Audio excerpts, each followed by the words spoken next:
13 से 18 नंबर को अगले एक महीने में कोशिश करिए। नेक्स्ट बात कर लेते हैं इंग्लिश, तो आपको 20 से 25 क्वेश्चन बना। नेक्स्ट क्वांट की बात कर लेते हैं भाई, अगर आपकी क्वांट बहुत अच्छी है या आपके क्वांट फेवरेट सेक्शन है तो 22 से 27 क्वेश्चन का टारगेट लीजिए। और सिमिलरली वही सेम चीज आपको रीजनिंग में भी करनी है। तो हाय एवरीवन, कैसे आप सभी भाई। एसबीआई क्लर्क मेंस भाई ये एक इतना बड़ा हुआ बन गया बिकॉज किसी को समझ नहीं आ रहा भाई मेंस को क्रैक करने की राइट स्ट्रैटेजी क्या होनी चाहिए।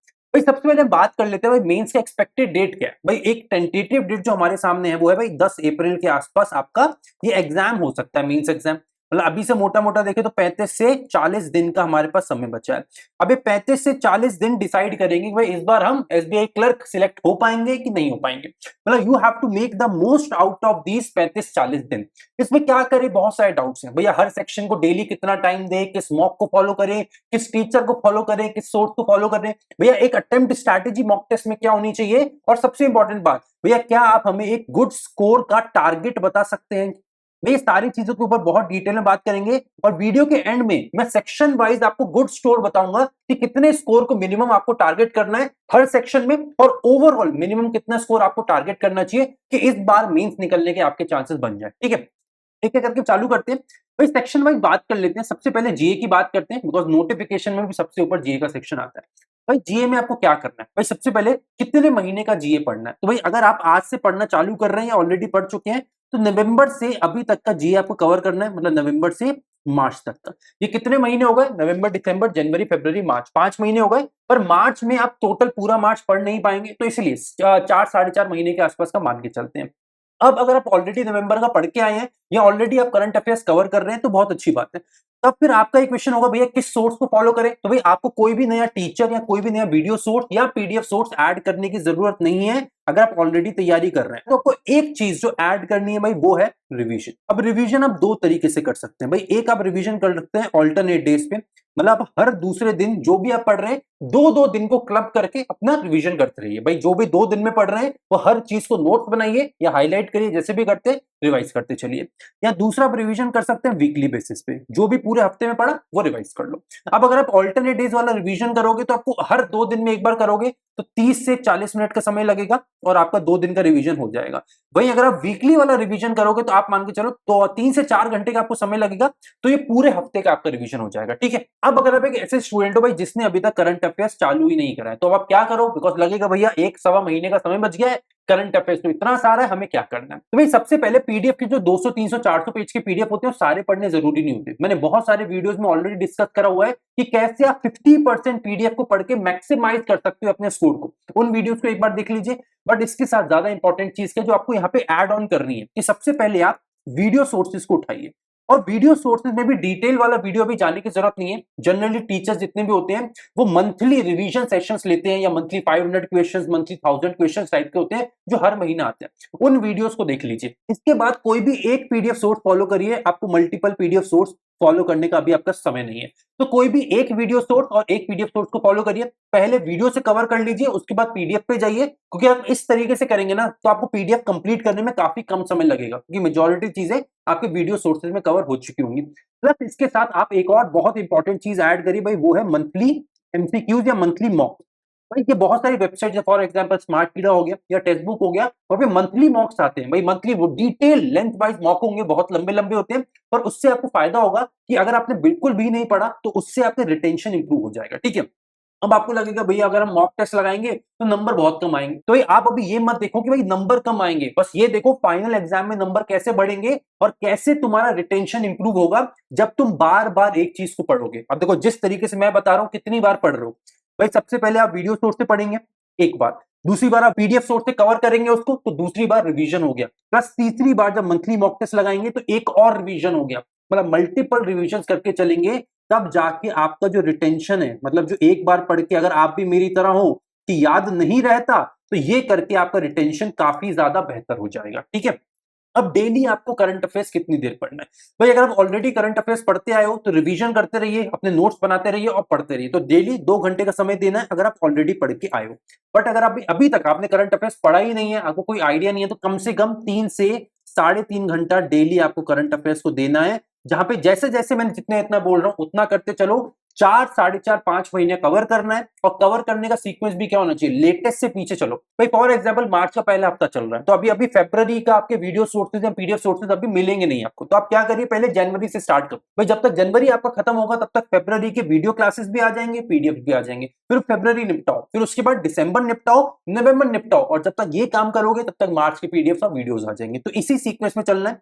मैं वापस से क्लीन करके आपको एक बार सीक्वेंस बता देता हूं भाई। सबसे पहले आप जनवरी के सीक्वेंस पे जाइए, देन फरवरी, देन दिसंबर, देन नवंबर, देन मार्च। इसी सीक्वेंस में आपको फॉलो करना है। अगर आप बिल्कुल नए स्टूडेंट हो, वीकली आपको रिवीजन करना ही करना है, ठीक है। इसके साथ एक और चीज, पीडीएफ में कोई भी स्टूडेंट डेली वाला पीडीएफ छूने की भी बिल्कुल गलती मत करना। या तो यहाँ पे आप वीकली पीडीएफ उठाइए या फिर मंथली पीडीएफ उठाइए, ठीक है। और अभी आपके पास एम्पल टाइम है, तो वन लाइनर्स पे जाने की जरूरत नहीं है भाई। आप मल्टीपल रिवीजन करोगे, आपका बहुत अच्छा एग्जाम निकल सकता है। वन लाइनर्स पे अभी जाने की जरूरत नहीं। वो आखिरी समय में ये एक और आपके रिवीजन का सोर्स जरूर बन सकता है, पर इसको अपने तैयारी का मेन सोर्स मत बनाइए, ठीक है। नेक्स्ट बात कर लेते हैं भैया गुड अटेम्प्ट्स की। वो भी क्लास के एंड में बात करेंगे भाई, कितना सेक्शन वाइज गुड अटेम्प्ट्स होना चाहिए, प्लस एक बैंकिंग अवेयरनेस का पोर्शन होता है।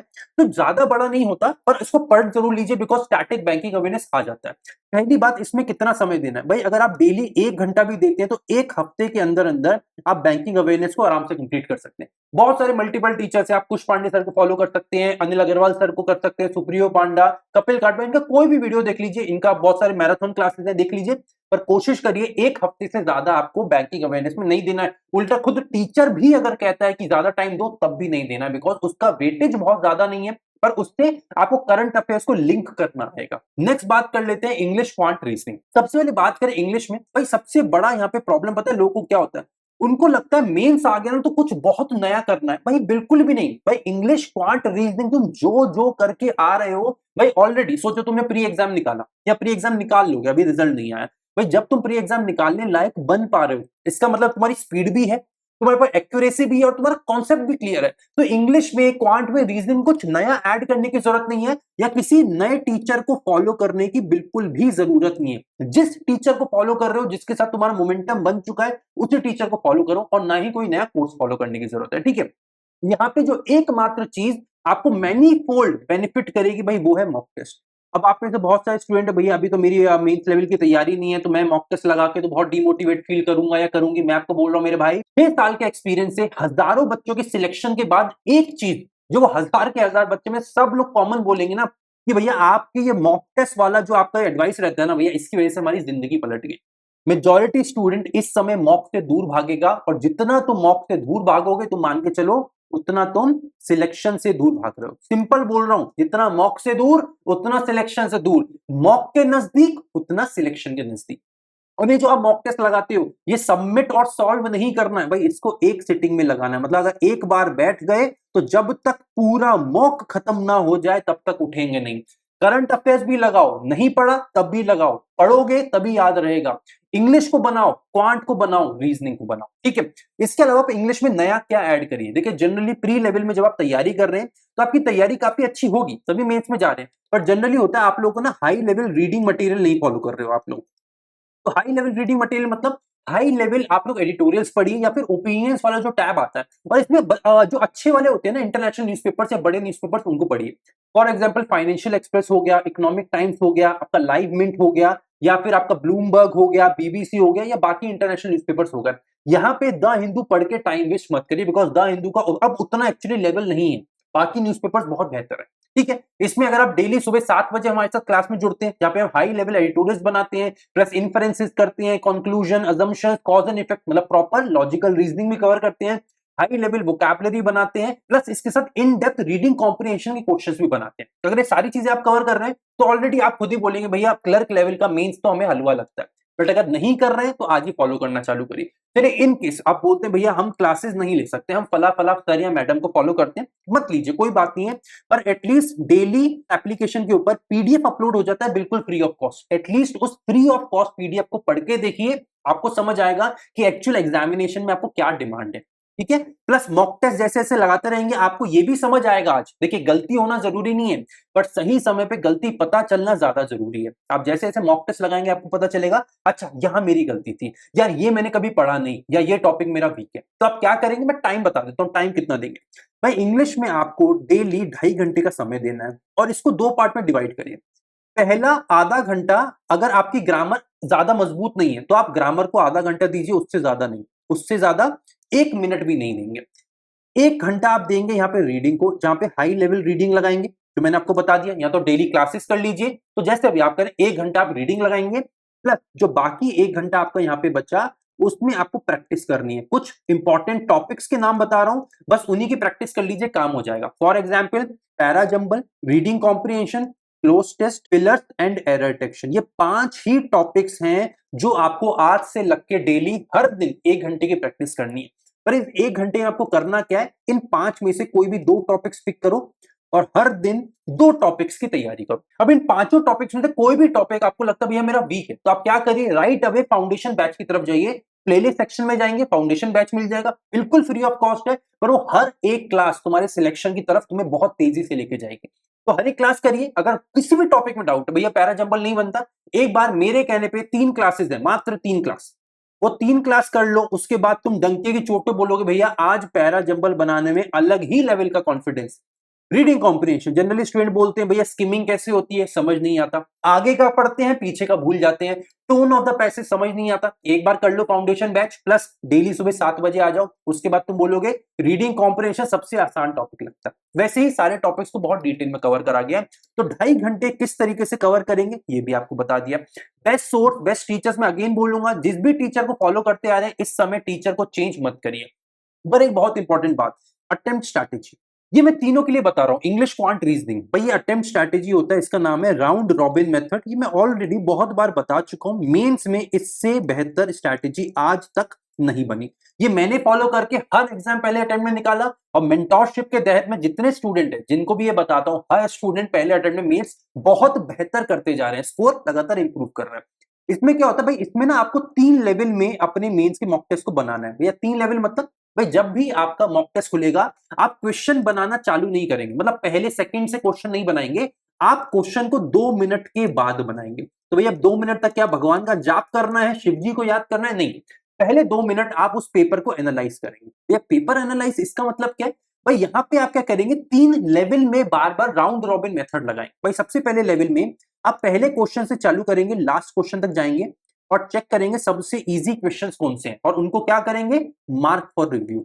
और उस समय क्वेश्चन बनाना नहीं है, अगेन आई एम सेइंग बनाना नहीं है, बस मार्क फॉर रिव्यू करके आगे चलना है, पहले क्वेश्चन से लेके आखिरी तक।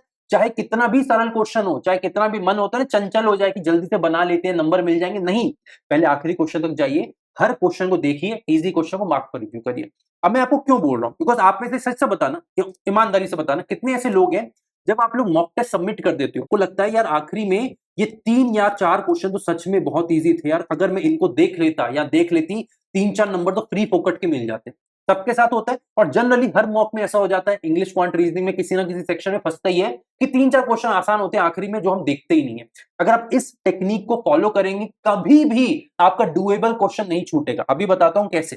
सबसे पहले राउंड में आपने इजी क्वेश्चन उठाए, सटाक से मार्क फॉर रिव्यू करे, बना लिए। सेकंड राउंड में आप गए और यहां पे अब आपने मॉडरेट लेवल के क्वेश्चन उठाए, और मॉडरेट लेवल के क्वेश्चन को भी अगेन क्या करा, मार्क फॉर रिव्यू, बनाया नहीं, मार्क फॉर रिव्यू करा, पहले से आखिरी तक गए और फिर पहले क्वेश्चन से बनाना चालू करा। ठीक है, अब आप देखेंगे जनरली क्या होता है, यहां पे ना आपका समय खत्म हो जाएगा ज्यादातर ऐसे, तो बिकॉज क्लरिकल में क्या होगा, थोड़े बहुत आपके इजी लेवल के क्वेश्चन होंगे, बहुत सारे मॉडरेट लेवल के क्वेश्चन आ जाएंगे, तीसरे लेवल तक डिफिकल्ट लेवल के जो क्वेश्चन बचेंगे आपके पास आखिरी वाले, आप देखेंगे जनरली आपके पास समय नहीं बचेगा क्वेश्चन बनाने का।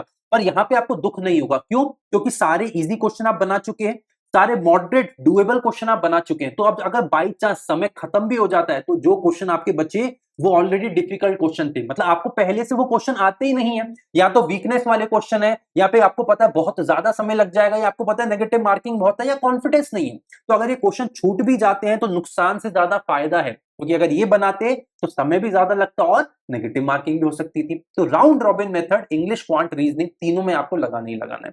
इंग्लिश में क्या क्या पढ़ना है, कितना समय देना है, ये मैंने आपको बता दिया। भाई नेक्स्ट चलते हैं क्वांट्स में, ठीक है। अभी क्वांट्स में सबसे बड़ा प्रॉब्लम स्टूडेंट के साथ पता है क्या, उनको लगता है भाई मेंस एग्जाम आ गया तो मतलब जमीन आसमान का फर्क हो गया। भाई कुछ नहीं है, ऐसा कुछ नहीं है कि जमीन आसमान का फर्क हो गया, जमीन आसमान टूट जाएगा, कुछ नहीं। मेंस में जब तुम पहुंच रहे हो तो प्री क्वालिफाई करके पहुंच रहे हो, मतलब तुम्हारे पास स्पीड है, एक्यूरेसी है, कॉन्सेप्ट क्लैरिटी है। तो यहां पे तुम्हें क्या करना है, यहां पे जो मेंस में क्वेश्चन आएगा जनरली देखना बस इन डेप्थ क्वेश्चंस होते हैं, और पर्टिकुलर कुछ टॉपिक्स के ही क्वेश्चंस होंगे जो बहुत ज्यादा होंगे। परसेंटेज के क्वेश्चंस बहुत ज्यादा होंगे, रेशियो एंड प्रोपोर्शन के क्वेश्चन बहुत ज्यादा होंगे, प्रॉफिट एंड लॉस के क्वेश्चंस होंगे, टाइम स्पीड डिस्टेंस के क्वेश्चंस होंगे, टाइम एंड वर्क के क्वेश्चंस होंगे। ये मेन 5 चैप्टर्स हैं जिसके क्वेश्चन सबसे ज्यादा मिलेंगे।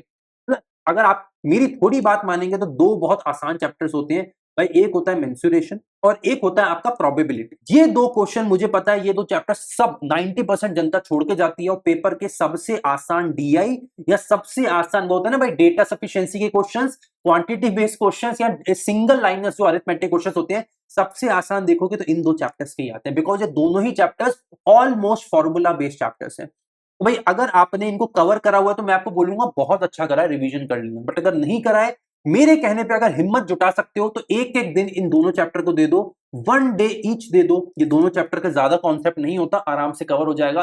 तुम्हारे पेपर में तुम देखोगे कम से कम 3 से 4 नंबर की बढ़ोतरी इन्हीं दो चैप्टर की वजह से हो जाएगी, ठीक है।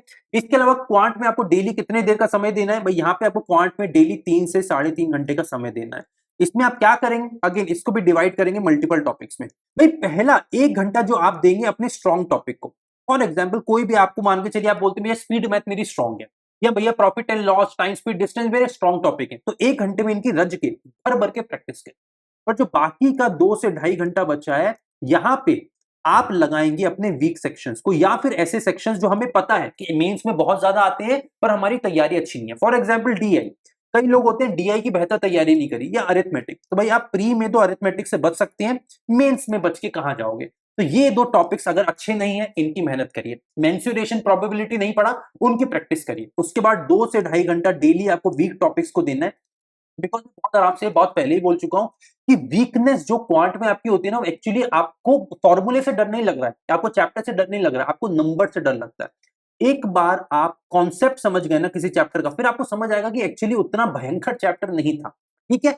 इसी के साथ क्वांट में अगर आपकी क्वांट आज वीक है, और सेम इंग्लिश और रीजनिंग के साथ भी, अगर इंग्लिश वीक है या रीजनिंग वीक है, आप ऑल्टरनेट डे पे सेक्शनल मॉक लगाना चालू करिए। सेक्शनल मीन्स की मॉक बोल रहा हूं। इससे आपको एक और चीज समझ आएगी कि मेंस में क्या लेवल चल रहा है और आपको किस लेवल की तैयारी करनी है। तो जो आप प्रैक्टिस कर रहे हैं, एक दिन आप अलग से प्रैक्टिस ना करते हुए मेंस के थ्रू प्रैक्टिस करिए, ठीक है। चलिए ऑल्टरनेट डेज ना भी लगाएं तो हफ्ते में कम से कम अपने सबसे वीक सेक्शन के 2 सेक्शनल मॉक आपको लगाने हैं। हर तीसरे दिन लगाइए या हर दूसरे दिन लगाइए, आपके ऊपर है। जो हर दूसरे दिन लगाएंगे तो 3 मॉक टेस्ट हो जाएंगे, और तीसरे दिन लगाएंगे तो 2 मॉक टेस्ट हो जाएंगे, वो आपके ऊपर है, ठीक है। इसके अलावा गुड स्कोर के बारे में अभी थोड़ी देर में बात करते हैं। भाई what will be the target score for quant section. और फाइनली बात कर लेते हैं अपने रीजनिंग के सेक्शन की। तो भाई देखो रीजनिंग में सबसे इंपॉर्टेंट क्या होता है, रीजनिंग में ना यहाँ पे 2 नंबर के कुछ क्वेश्चन आते हैं और कुछ क्वेश्चन 1 नंबर के आते हैं। और जनरली स्टूडेंट को क्या लगता है कि पेपर चालू होते ही मैं 2 क्वेश्चन मतलब 2 नंबर वाले क्वेश्चन पे टूट पड़ू, कभी मत करना। मैं उल्टा आपको बोल रहा हूं, 2 नंबर वाले जो क्वेश्चन होंगे ना वो तुम्हारा समय ज्यादा बर्बाद करेंगे। तो सबसे पहले जो मैं अगेन बोला, राउंड रॉबिन मेथड यूज करो। पेपर पे कूदने से पहले तुम्हें पता होना चाहिए तुम कहां कूद रहे हो, किस लेवल के क्वेश्चन में जा रहे हो। और ऐसे क्वेश्चन में उलझने से अच्छा है 1-2 मिनट पहले लग जाए, है ना। 1-2 मिनट पहले लगा लो, इजी क्वेश्चन उठा लो, पहले वो बनाओ, फिर मॉडरेट क्वेश्चन उठाओ वो बनाओ, और फिर डिफिकल्ट क्वेश्चन बनाओ। भाई 2 क्वेश्चन के मतलब 2 नंबर के डिफिकल्ट क्वेश्चन बनाने से अच्छा 2 इजी क्वेश्चन बना लो, तो ज्यादा समय बचेगा प्लस कॉन्फिडेंस भी आएगा, ठीक है। तो यहाँ पे सबसे इंपॉर्टेंट बात यही बोलना चाहता हूं कि रीजनिंग में 2 नंबर के क्वेश्चन आएंगे, पर इनको ये एक पासा होता है, वही तो अभिमन्यु का जाल है जो एग्जामिनर तुम्हारे ऊपर फेंकता है। अगर तुम इससे बच के निकल गए तो तुम्हारा बहुत अच्छा पेपर चला जाएगा। और मैं ये नहीं कह रहा हूं कि 2 नंबर के क्वेश्चन नहीं बनाने हैं, आपको राउंड रॉबिन मेथड को यूज करना है। अगर 2 नंबर में इजी क्वेश्चन है तो उसको मार्क फॉर रिव्यू करिए, बस स्टार्टिंग में नहीं बनाना है, पहले 2 मिनट सारे क्वेश्चंस देखेंगे आप, ठीक है।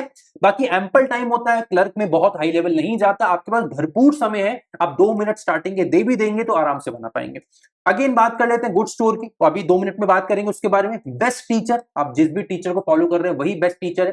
बाकी अगेन आपको अगर ऐसा लगता है कि भैया प्रैक्टिस सोर्स मेरे पास नहीं है, तो भाई आप गाइडली का प्रैक्टिस सोर्स फॉलो कर सकते हैं। भाई गाइडली का पीडीएफ बंडल काफी सही है और मेंस में काफी हाई लेवल के आपको वहां पे क्वेश्चंस भी मिल जाते हैं। तो अगर कोई भी आपके पास अभी सोर्स नहीं है तो गाइडली का पीडीएफ मटेरियल भी फॉलो करके मेंस की तैयारी कर सकते हैं। ठीक है भाई, यहां तक हमारी बात हो गई। अब बात कर लेते हैं भाई गुड अटेम्प्ट सेक्शन वाइज कितने रहने चाहिए, या हमारी मेहनत जो हम कर रहे हैं कितना करें।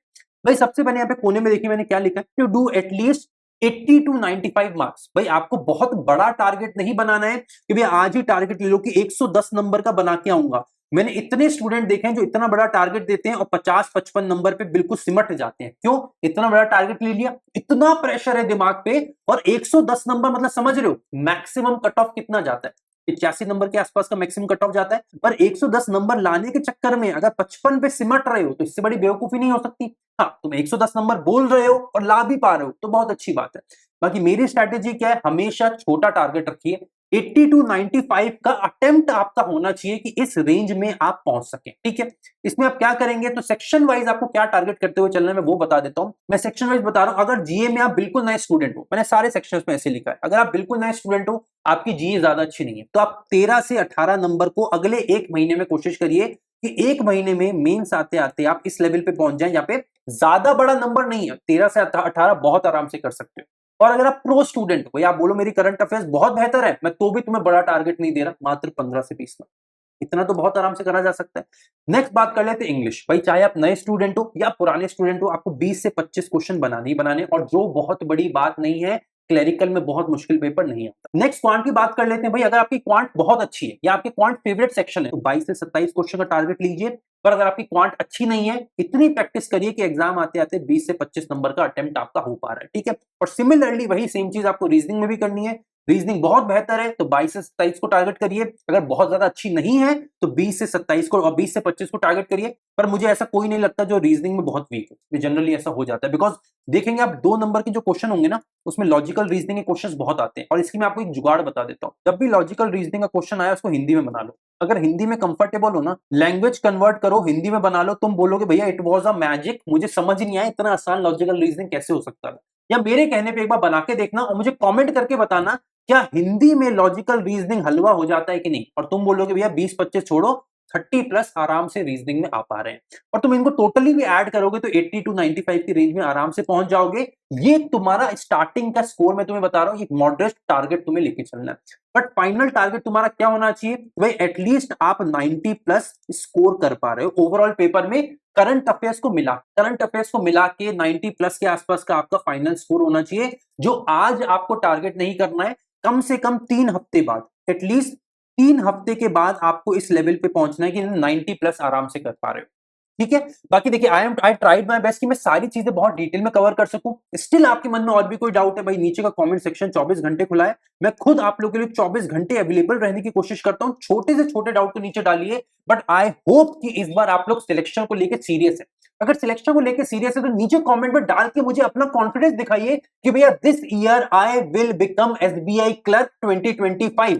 अगर हिम्मत है तो कमेंट करके बताइए, आपकी कमेंट का वेट रहे।